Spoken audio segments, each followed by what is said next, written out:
Selamat pagi, Prof. Selamat pagi, Prof.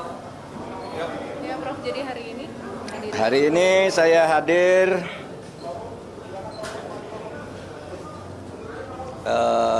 sahabat-sahabat saya pengukuhan guru besar karena saya ini akademisi, jadi saya diundang. Tapi izinkan saya sekarang bicara 3 hal terkait pemilu. 4 hari terakhir saya istirahat sehingga banyak sekali wartawan kontak bagaimana saya dan mau apa. Saudara, ini saya mau apa? Apapun hasil dari Pilpres ini, saya akan terus berjuang untuk demokrasi dan keadilan.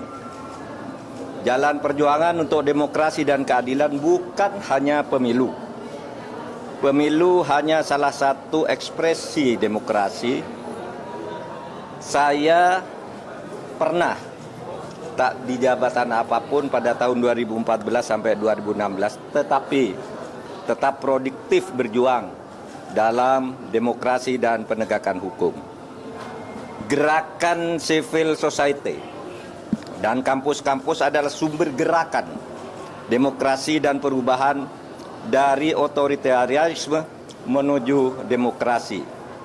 Sejarah mengajarkan bahwa jika demokrasi disumbat, maka demokrasi akan selalu membuka jalan sendiri. Ini sejarah kita maupun sejarah dunia. Yang kedua, saya bicara tentang 2 hoax, yaitu tentang pemilu curang. Saya memang pernah mengatakan bahwa setiap pemilu, pihak yang kalah selalu menuduh yang menang itu curang. Saya katakan itu pada beberapa kesempatan, yaitu saat KPU periode Hasyim Asy'ari dibentuk. Datang ke tempat saya diberitahu bahwa awas, nanti ada gugatan bahwa pemilu ini curang. Begitu juga saya pidato itu secara terbuka saat pembentukan TV pemilu di Trans TV pada awal tahun 2023. Jadi saya katakan bahwa setiap pemilu yang kalah itu selalu menuduh curang. Itu sudah saya katakan di awal 2023. Tepatnya sebelum tahapan pemilu dimulai. Tapi jangan diartikan bahwa penggugat selalu kalah. Sebab memang sering terjadi kecurangan terbukti itu secara sah dan meyakinkan.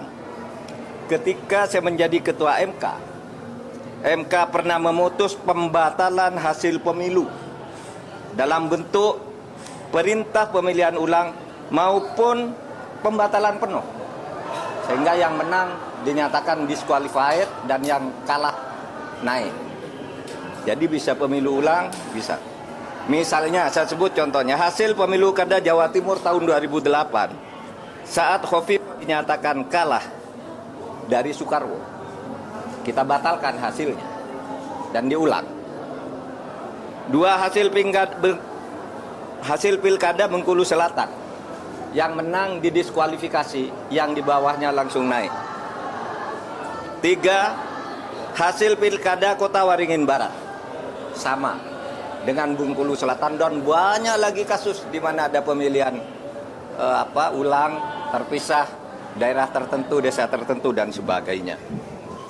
Nah, harus diingat bahwa untuk pertama kali istilah pelanggaran terstruktur, sistematis dan masif itu muncul sebagai vonis pengadilan di Indonesia tahun 2008 ketika MK memutus sengketa Pilgub antara Khofifah dan Soekarwo. Saya waktu itu hakimnya. Dan setelah menjadi dasar, vonis-vonis lain untuk selanjutnya masuk secara resmi di dalam hukum pemilu kita. Jadi ini sudah menjadi jurisprudensi dan juga menjadi aturan di undang-undang, di peraturan KPU, di peraturan Bawaslu itu ada. Gitu. Pelanggaran terstruktur, sistematis dan masif itu.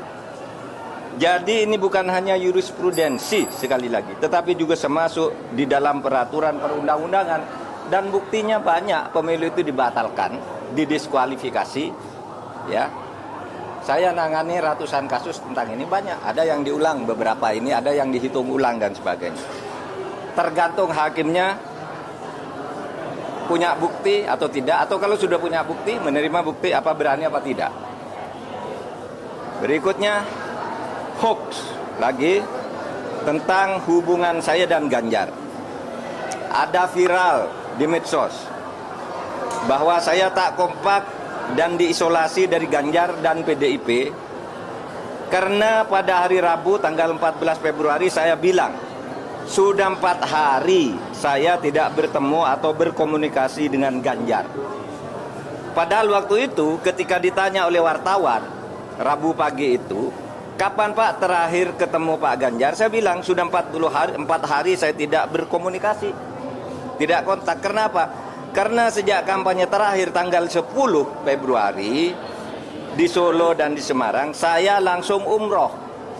Jadi ya tidak berkomunikasi dong, bukan karena berpisah, karena tidak kompak dan sebagainya. Dan tanggal 13 baru pulang dan langsung ke Jogja. Kapan ketemunya? Untuk mencoblos. Jadi 4 hari tak ketemu itu karena umroh. Sebelum dan sesudah umroh sampai sekarang, saya selalu berkomunikasi, bertemu maupun teleponan dengan Mas Ganjar. Itu yang terjadi. Itu saja dari saya, tidak ada pertanyaan. Satu aja, Pak.